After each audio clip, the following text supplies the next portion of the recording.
Hello friends, welcome back my channel. आज की class में हम जीरेंड को पढ़ने वाले हैं। ओके। पिछली क्लास में हमने इन्फिनेटिव के बारे में पढ़ लिया था और आज हम जीरेंड को डिटेल में समझेंगे। काफ़ी स्टूडेंट्स को इसमें कंफ्यूजन रहता है कि जीरेंड एंड इन्फिनेटिव में क्या डिफरेंस होता है। आज ये डिफरेंस क्लियर हो जाएगा आपको कि जीरेंड एंड इन्फिनेटिव में क्या डिफरेंस है। ओके। आज हम पढ़ेंगे जीरेंड को सब्जेक्ट की तरह कैसे यूज किया जाता है, इसे वर्बल नाउन क्यों कहते हैं, और ये ऑब्जेक्ट की तरह सेंटेंस में कैसे यूज होता है, और पजेसिव एडजेक्टिव की तरह भी इसका यूज सेंटेंस में किस तरह किया जाता है। इन सभी के बारे में हम आज डिटेल में पढ़ने वाले हैं। ओके। और क्लास को लास्ट तक जरूर देखिएगा क्योंकि ये जो जीरेंड टॉपिक है काफ़ी इम्पोर्टेंट टॉपिक है और यहाँ से क्वेश्चन भी एग्जाम में पूछे जाते हैं। ओके। तो चलिए स्टार्ट करते हैं आज की क्लास। सबसे पहले हम देखेंगे जीरेंड क्या होता है। ठीक है। जीरेंड क्या होता है? जीरेंड वर्ब होती है। कैसी वर्ब होती है? Non finite verb. जीरेंड वर्ब का ही एक टाइप होता है। नॉन फाइनाइट वर्ब जो होती है उसका एक टाइप है जीरेंड। ठीक है। नॉन फाइनाइट वर्ब मतलब जो अपने सब्जेक्ट के अकॉर्डिंग चेंज नहीं होती हैं वो नॉन फाइनाइट वर्ब होती हैं। ठीक है। और जीरेंड उसी का एक टाइप है। इसका यूज सेंटेंस में सबसे पहले हम कैसे करते हैं? बी वन वर्ब की फर्स्ट फॉर्म के साथ आईएनजी का यूज करके जीरेंड का सेंटेंस में यूज किया जाता है। ओके। अब हम देखेंगे इन्फिनेटिव और जीरेंड में क्या डिफरेंस होता है। इन्फिनेटिव जो होता है उसमें भी जो उसका हिंदी मीनिंग होता है ना, नी, ने। ठीक है। जीरेंड का भी हिंदी मीनिंग यही निकलता है और इन्फिनेटिव का भी हिंदी मीनिंग यही निकलता है, लेकिन दोनों के स्ट्रक्चर में चेंज होता है। क्या होता है? स्ट्रक्चर में दोनों के चेंज होता है। इन्फिनेटिव में टू प्लस बी वन का यूज किया जाता है। ठीक है। टू प्लस बी वन का यूज किया जाता है किसमें? इन्फिनेटिव में। और जो जीरेंड होते हैं, जीरेंड में वर्ब की फर्स्ट फॉर्म में आईएनजी का यूज किया जाता है। यही जीरेंड एंड इन्फिनेटिव में मेन डिफरेंस होता है। ठीक है। जो बोलने में तो दोनों का जो मीनिंग होता है सेम निकलता है, लेकिन उनके जो स्ट्रक्चर में थोड़ा, इन दोनों के स्ट्रक्चर में ये मेन डिफरेंस होता है। ठीक है। चलिए अब हम देखेंगे जीरेंड को पढ़ेंगे। ठीक है। जीरेंड का यूज किस किस तरह से सेंटेंस में करते हैं। सबसे पहले जीरेंड का use V one plus ING को लगाकर सेंटेंस में किया जाता है और इसको क्या कहते हैं? वर्बल नाउन कहते हैं। क्यों कहते हैं वर्बल नाउन? क्योंकि ये सेंटेंस में नाउन की तरह यूज किया जाता है। होता ये वर्ब है, जीरेंड होता तो वर्ब है, लेकिन इसका जो यूज है सेंटेंस में नाउन की तरह किया जाता है। नाउन का यूज कैसे करते हैं सेंटेंस में? जैसे सब्जेक्ट की तरह, ऑब्जेक्ट की तरह, पजेसिव एडजेक्टिव की तरह। मतलब नाउन का यूज जिस तरह सेंटेंस में किया जाता है उसी तरह जीरेंड का भी यूज किया जाता है सेंटेंस में। ठीक है। वही पोजीशन जीरेंड की होती है। जो नाउन की होती है वही पोजीशन जीरेंड की भी होती है सेंटेंस में। इसको हम एग्जाम्पल के थ्रू आगे समझेंगे। ठीक है। इसका सब्जेक्ट की तरह कैसे यूज करते हैं ये भी देखेंगे एग्जाम्पल के थ्रू।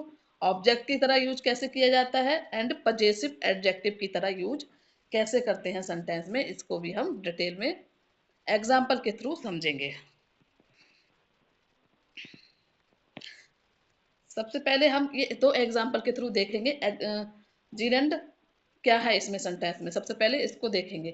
सबसे जो पहला सेंटेंस है वो है reading is my hobby. Reading is my hobby. अब यहाँ हिंदी मीनिंग इसका क्या निकल रहा है? पढ़ना मेरी हॉबी है। पढ़ना मेरी हॉबी है। अब यहाँ ना, ना का अर्थ निकला पढ़ना, ना का सेंस दे रहा है ये, लेकिन यहाँ वर्ब की जो फर्स्ट फॉर्म है उसमें क्या यूज किया गया है? I N G. Reading is my hobby मतलब आई एन जी लगाकर, बी वन में आई एन जी लगाकर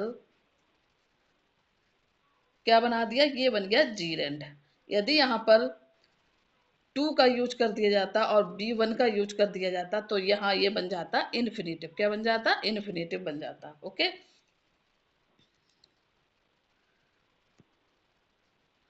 जीरेंड क्या है यहाँ पर? रीडिंग। रीडिंग जीरेंड है। अब ये सेंटेंस में किस तरह यूज किया गया है? ये सब्जेक्ट की तरह यूज किया गया है। किसकी तरह? Subject, as a subject. क्यों? क्योंकि इसके तुरंत बाद एक वर्ब का यूज किया गया है और सब्जेक्ट के तुरंत बाद वर्ब का यूज किया जाता है। ठीक है, तो यहाँ इसकी पोजीशन क्या है? Subject, as a subject. पढ़ना मेरी हॉबी है, ये जीरंड हो गया। रीडिंग इज माई हॉबी, ठीक है, ये जीरंड हो गया और इसकी पोजीशन क्या है? सब्जेक्ट की तरह यहाँ यूज किया गया है। ओके, इसी तरह दूसरा सेंटेंस देखेंगे, दे अवॉइड वेस्टिंग टाइम। दे अवॉइड वेस्टिंग टाइम। अब यहाँ पर देखेंगे जीरंड क्या है यहाँ इस सेंटेंस में? जीरंड वेस्टिंग, क्योंकि यही वेस्टिंग जो वर्ड दिया गया है, जो ये वर्ब है, लेकिन इस वर्ब में क्या लगाया गया है? आई एन जी लगाई गई है, मतलब V one plus I N G का यूज किया गया है। तो ये क्या हुआ? जीरंड हुआ। और ये इसकी पोजीशन क्या है सेंटेंस में? ऑब्जेक्ट की तरह यहाँ यूज किया गया है। किसकी तरह? ऑब्जेक्ट की तरह यूज किया गया है। ठीक है,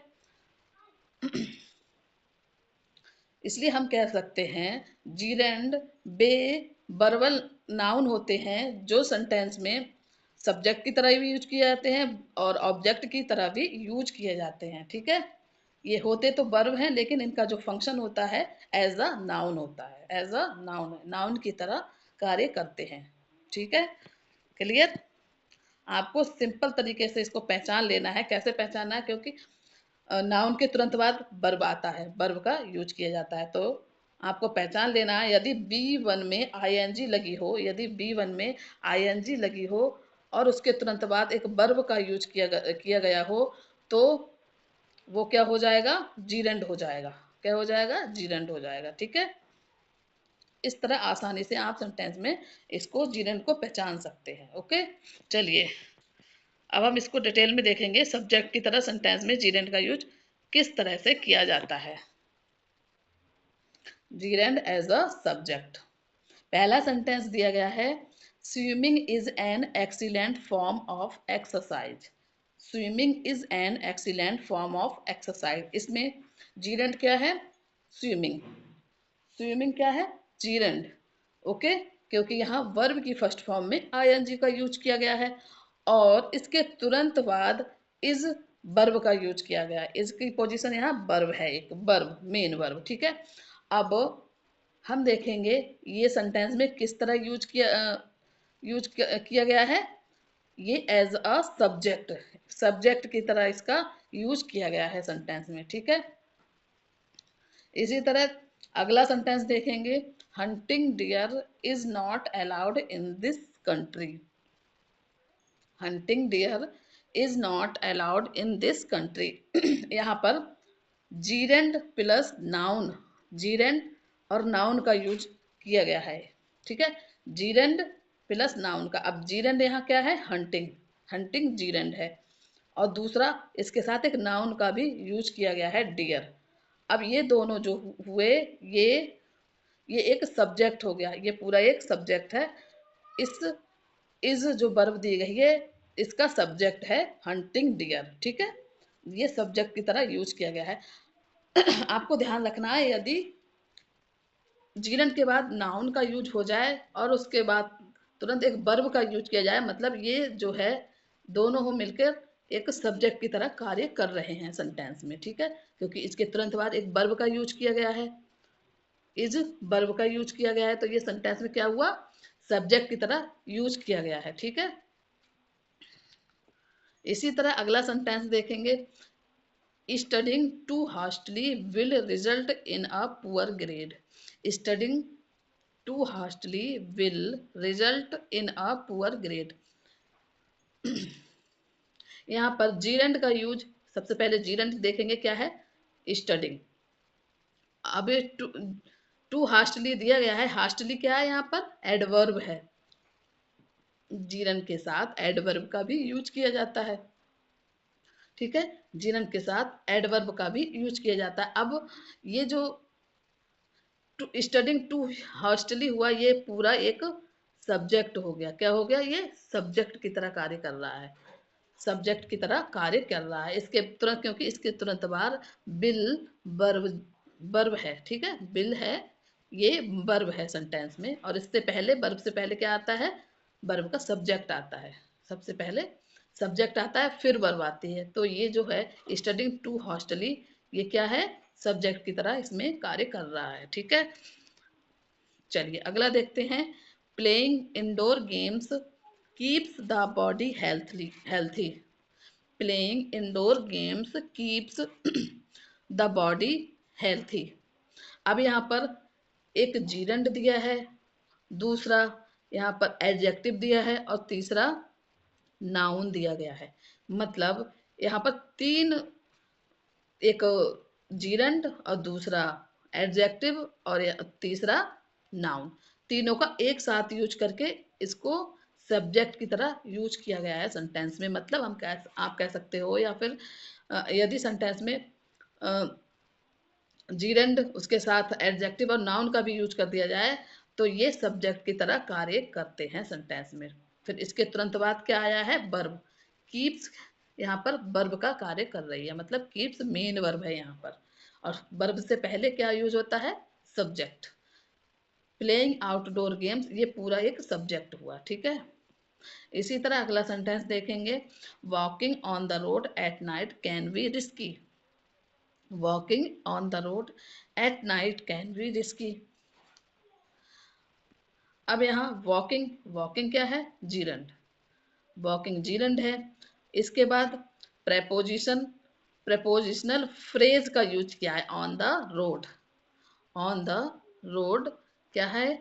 प्रेपोजिशनल फ्रेज है ये पूरा, ठीक है। यदि सेंटेंस में जीरंड के बाद प्रेपोजिशनल फ्रेज यूज किया जाए तब ये दोनों जो होते हैं, ये क्या होते हैं? एक सब्जेक्ट की तरह यहाँ यूज किए जाते हैं। एक मिनट, सॉरी, ये थोड़ा गलत हो गया। इसमें प्रेपोजिशनल फ्रेज जो है पूरा on the road at night, ये पूरा है, ठीक है। क्योंकि इसके बाद ही वर्ब का यूज किया गया है, कैन। कैन यहाँ पर क्या है? ये कैन वर्ब है, वर्ब, ठीक है। तो ये पूरा सब क्या बन गया? ये सब्जेक्ट है यहाँ तक। Walking on the road at night, ये पूरा क्या हुआ? ये सब्जेक्ट की तरह कार्य कर रहा है। किसकी तरह? सब्जेक्ट की तरह। और इसके बाद वर्ब कैन का यूज किया गया है, ठीक है, कैन बी। अब आप आसानी से पहचान सकते हैं कि जीरंड जो है सब्जेक्ट की तरह सेंटेंस में काम कार्य करता है, और उसमें B1 प्लस ING का यूज किया जाता है। जीरंड में B1 प्लस ING का यूज किया जाता है, और ये सब्जेक्ट की तरह सेंटेंस में यूज किया जाता है। अब दूसरा हम देखेंगे, ऑब्जेक्ट की तरह इसका यूज कैसे करते हैं सेंटेंस में। ये किसी वर्ब का ऑब्जेक्ट होता है, ठीक है। ये किसी वर्ब का ऑब्जेक्ट होता है। किसका? वर्ब का ऑब्जेक्ट होता है। वर्ब का भी ऑब्जेक्ट होता है, और दूसरा प्रेपोजिशन का भी ऑब्जेक्ट होता है, ठीक है। प्रेपोजिशन का भी ऑब्जेक्ट होता है। क्या? जीरंड। जीरंड वर्ब का भी ऑब्जेक्ट होता है, और प्रेपोजिशन का भी ऑब्जेक्ट होता है। और यही फंक्शन सेम नाउन के साथ भी होता है। नाउन, क्योंकि नाउन भी किसी वर्ब का ऑब्जेक्ट होते हैं और किसी प्रेपोजिशन का ऑब्जेक्ट होते हैं, ठीक है। आपको बिल्कुल ध्यान से ये देखना है कि अगर यदि कोई सेंटेंस में वर्ब दी गई है और उसके बाद B1 प्लस ING का यूज किया गया है, मतलब जीरंड है, ठीक है। या फिर किसी सेंटेंस में प्रेपोजिशन दी गई है, उसके बाद B1 प्लस ING का यूज किया गया है, तो वो भी क्या हुआ? जीरंड है, ठीक है। चलिए अब इसको हम सेंटेंस के थ्रू देखेंगे। Sita likes dancing. Sita dance करना पसंद करती है। अब यहाँ पर वर्ब क्या है? वर्ब लाइक्स दी गई है। ये क्या है? वर्ब है, ठीक है, वर्ब है। और यहाँ पर जो डांसिंग दिया गया है ये जीरंड है, और ये किसकी तरह कार्य कर रहा है? ये जीरंड है, ठीक है। और ये किसकी तरह कार्य कर रहा है? सेंटेंस में ऑब्जेक्ट की तरह कार्य कर रहा है। सेंटेंस में ऑब्जेक्ट की तरह कार्य कर रहा है। ओके, इसी तरह दूसरा सेंटेंस है स्टॉप प्लेइंग। स्टॉप प्लेइंग छोटा सा सेंटेंस है। यहाँ स्टॉप क्या है? वर्ब। स्टॉप वर्ब है और प्लेइंग ये नाउन है, मतलब जीरंड है, क्योंकि नाउन की पोजीशन भी यही होती है और जीरंड की पोजीशन भी यही होती है, हमने अभी पीछे पढ़ा था। ठीक है, ये क्या है? जीरंड है, क्योंकि यहाँ पर वर्ब की फर्स्ट फॉर्म में आईएनजी का यूज किया गया है और ये ऑब्जेक्ट की तरह सेंटेंस में यूज किया गया है। ऑब्जेक्ट की तरह सेंटेंस में यूज किया गया, ये इस वर्ब का ऑब्जेक्ट है। ओके, इसलिए इसी तरह अगला सेंटेंस देखेंगे, I reading, I like reading. I like reading, मैं पढ़ना पसंद करता हूँ। अब यहाँ पर आई सब्जेक्ट हुआ, लाइक क्या है? वर्ब है, और जो रीडिंग है ये जीरंड है, और ये इस वर्ब का क्या है? ऑब्जेक्ट है। ठीक है, इस तरह आप अच्छे से आसानी से सेंटेंस में जीरेंड को पहचान सकते हैं। ओके, नेक्स्ट देखेंगे sentence, I really love hiking in the mountains. अब इस सेंटेंस में जीरेंड कहाँ कहाँ पर यूज किया गया है? सबसे पहले हम देखेंगे वर्ब कौन सी है। वर्ब क्या है? लव। ये लव जो है ये वर्ब है। ओके, ये मेन वर्ब है।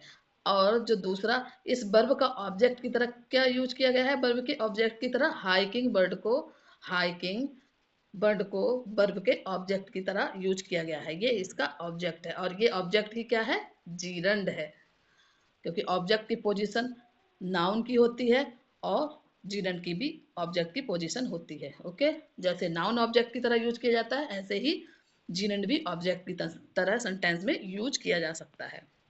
इसी तरह अगला सेंटेंस देखेंगे, they enjoyed eating at the restaurant. They enjoyed eating at the restaurant. They क्या है यहाँ पर? सब्जेक्ट, इंजॉयड वर्ब, और ईटिंग क्या हुआ यहाँ पर? ईटिंग यहाँ पर इस वर्ब का ऑब्जेक्ट है। ऑब्जेक्ट है मतलब ये क्या है? जीरंड है। क्या है ये? जीरंड। ओके, चलिए, आपको बिल्कुल अब ये क्लियर हो गया होगा कि जीरंड को सब्जेक्ट की तरह एंड ऑब्जेक्ट की तरह सेंटेंस में कैसे यूज करते हैं और उसको कैसे पहचानेंगे। ठीक है, ये जो रूल है आपको बिल्कुल ध्यान रखना है कि जो फंक्शन या जो कार्य नाउन का होता है, जो फंक्शन नाउन का होता है वही फंक्शन जीरंड का होता है। ठीक है, वही फंक्शन जीरंड का भी होता है। जिस तरह नाउन का यूज सेंटेंस में किया जाता है, उसी तरह जीरंड का भी यूज किया जाता है। सिर्फ डिफरेंस थोड़ा ये है कि जीरंड में B1 प्लस ING होना चाहिए। मतलब जीरंड तो तभी बनेगा जब B1 प्लस ING उसमें लगी होगी, बल्कि फर्स्ट फॉर्म में ING लगी होगी, तभी वो जीरंड बनेगा। और फंक्शन जैसा नाउन का होता है सेंटेंस में, वही फंक्शन जीरंड का होता है। ओके, चलिए आगे देखेंगे हम। अभी हमने पढ़ा नाउन जो है किसी वर्ब का ऑब्जेक्ट होते हैं या फिर किसी प्रेपोजिशन का ऑब्जेक्ट होते हैं। इसी तरह जीरंड भी किसी प्रेपोजिशन का ऑब्जेक्ट होते हैं। ठीक है, प्रेपोजिशन का ऑब्जेक्ट होते हैं। अब इसको भी ध्यान से देखना है आपको। जहां अगर सेंटेंस में प्रेपोजिशन दी गई हो और उसके तुरंत बाद प्रेपोजिशन दी गई हो और उसके तुरंत बाद B1 प्लस ING का यूज किया गया हो, तो वो जीरंड हो जाएगा। ओके, चलिए इसको हम सेंटेंस के थ्रू देखेंगे। I am tired of waiting. I am tired of waiting. अब यहाँ पर सबसे पहले देखेंगे प्रेपोजिशन क्या दी गई है? ऑफ। ऑफ यहाँ क्या है? प्रेपोजिशन है। ठीक है, प्रेपोजिशन है। और वेटिंग ये क्या हुआ? इस प्रेपोजिशन का ऑब्जेक्ट हुआ। ऑब्जेक्ट की तरह ये ऑब्जेक्ट की तरह यहाँ यूज किया गया है, और ये B1 प्लस ING है, मतलब ये जीरंड है। क्या है? जीरंड। ओके, चलिए इसी तरह अगला सेंटेंस देखेंगे, he is found of swimming. He is found of swimming. अब यहाँ प्रेपोजिशन ऑफ दी गई है और स्विमिंग इस प्रेपोजिशन का ऑब्जेक्ट है। यहाँ भी ये क्या है? जीरंड। क्या है? जीरंड है। ठीक है, अगला सेंटेंस है, he was punished for telling a lie. He was funning he was punished for telling a lie। अब इसमें preposition क्या है? for क्या है? preposition। telling, यहाँ पर जो telling की पोजीशन है, इस preposition का ऑब्जेक्ट है, ये ऑब्जेक्ट है, और इसके साथ साथ ये क्या है? जीरेंड है। क्योंकि ये preposition का ऑब्जेक्ट है तो ये क्या हुआ? जीरेंड। नेक्स्ट सेंटेंस है they are sitting on the chair. They are sitting on the chair, यहाँ पर preposition इस सेंटेंस में क्या है? ऑन। एक मिनट, इसमें थोड़ी मिस्टेक हो गई है। They are sitting on the chair, ये सेंटेंस थोड़ा गलत हो गया है, इसको ध्यान नहीं देना है आपको, क्योंकि यहाँ प्रेपोजिशन के बाद इसको ऑब्जेक्ट नहीं दिया गया है। ठीक है, ये प्रेजेंट कॉन्टिन्यूस की तरह यूज कर दिया गया है सेंटेंस में, इसमें ये जीरेंट नहीं है। ठीक है, ये सेंटेंस गलत हो गया है। अगला सेंटेंस हम देखेंगे, I am going to improve my health by running 6 miles every night। I am going to improve my health by running 6 miles every night। अब इस सेंटेंस में preposition क्या है? यहाँ बाई preposition का यूज किया गया है, और इसके बाद इसके ऑब्जेक्ट का यूज, मतलब जो इसका ऑब्जेक्ट क्या है? रनिंग। रनिंग है ऑब्जेक्ट, और ये इसकी पोजीशन ऑब्जेक्ट की है, तो ये क्या हो गया? ये हो गया जीरेंड। ठीक है, चलिए आपको ये ध्यान रखना है, यदि किसी प्रेपोजिशन का ऑब्जेक्ट B1 प्लस ING हो तो वो जीरेंड होगा। ठीक है, या फिर किसी वर्ब का ऑब्जेक्ट दिया गया हो B1 प्लस ING तो वो भी जीरेंड होगा। ठीक है, चलिए अब हम देखेंगे पजेसिव एडजेक्टिव की तरह जीरेंड का यूज सेंटेंस में कैसे होता है। पजेसिव एडजेक्टिव की तरह सेंटेंस है, my principal did not object to me using the calculator in examination. My principal did not object to me using the calculator in examination, ये सेंटेंस गलत है। अब ये सेंटेंस गलत क्यों है? क्योंकि इस सेंटेंस में पजेसिव एडजेक्टिव की तरह यूज किया, मतलब पजेसिव एडजेक्टिव होना चाहिए, लेकिन यहाँ मी लिख दिया गया है। मी की जगह यहाँ पर माई का यूज, क्योंकि पजेसिव एडजेक्टिव क्या होते हैं? My book, our pen, our books, या फिर आवर पेन्स, या माई पेन, इस तरह जो होते हैं वो पजेसिव एडजेक्टिव होते हैं। अब यहाँ पर ऑब्जेक्टिव केस, ऑब्जेक्टिव माई का जो ऑब्जेक्टिव केस होता है मी, उसका यूज किया कर दिया गया है, तो ये सेंटेंस में ये गलत हो जाएगा। ठीक है, इसकी जगह पजेसिव एडजेक्टिव की तरह हम किसका यूज करेंगे? माई यूजिंग। और इसकी पोजीशन क्या? यूजी की पोजीशन यहाँ पर क्या है? जीरेंड। क्या है ये? जीरेंड है, क्योंकि ये वर्ब प्लस ING है, B1 प्लस ING है, तो ये क्या हुआ? जीरेंड हुआ। माई यूजिंग पजेसिव एडजेक्टिव की तरह सेंटेंस में यूज किया गया है। कुछ इंपॉर्टेंट फ्रेजेस दिए गए हैं, इसके साथ B1 प्लस ING मतलब जीरेंड का यूज किया जाता है। ठीक है, कौन कौन से हैं? इन सभी फ्रेजेस के साथ B1 प्लस ING का यूज किया जाता है, मतलब जीरेंड का यूज किया जाता है। कौन कौन से हैं phrases? With a view to, look forward to be plus used to be, addicted to, accuse accustomed to, habituate to या कॉमिटेड टू।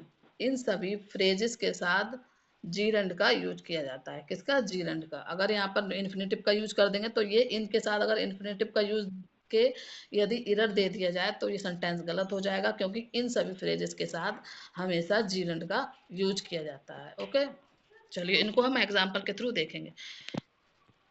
जैसे सेंटेंस है, he works hard with a view to achieving success। अब यहाँ phrase जो दिया गया है वो क्या है? with a view to, ये फ्रेज दिया गया है, और इसके साथ यूज क्या करना है? जीरेंड, मतलब B1 प्लस ING। यदि यहाँ पर टू और टू के साथ B1 का यूज कर दिया जाए तो ये सेंटेंस में गलत हो जाएगा, क्योंकि इसके साथ जीरेंड का यूज करते हैं, B1 प्लस ING का यूज करते हैं। ओके, चलिए अगला सेंटेंस देखेंगे, they are looking forward to meeting you later. They are looking forward to meeting you later. अब यहाँ फ्रेज जो है क्या है, looking forward to, looking forward to, ये फ्रेजल फ्रेज दिया गया है और उसके साथ जीरेंट का ही यूज करना है। जीरेंट क्या है यहाँ, मीटिंग, इसके साथ जीरेंट का ही यूज करना है। ओके, चलिए अगला सेंटेंस है इसी तरह, Mohit is used to working at night. Used to, यहाँ यूज्ड टू फ्रेजल वर्ब है और इसके साथ जीरेंट का यूज करना है। ठीक है, यदि इसके साथ हम टू प्लस वर्ब की फर्स्ट फॉर्म का यूज कर दें तो सेंटेंस गलत हो जाएगा, क्योंकि इसके साथ हमेशा जीरेंट का ही यूज करना होता है। ओके, ये थी हमारी आज की क्लास। आज की क्लास आपको कैसी लगी कमेंट बॉक्स में ज़रूर बताइएगा। Thank you.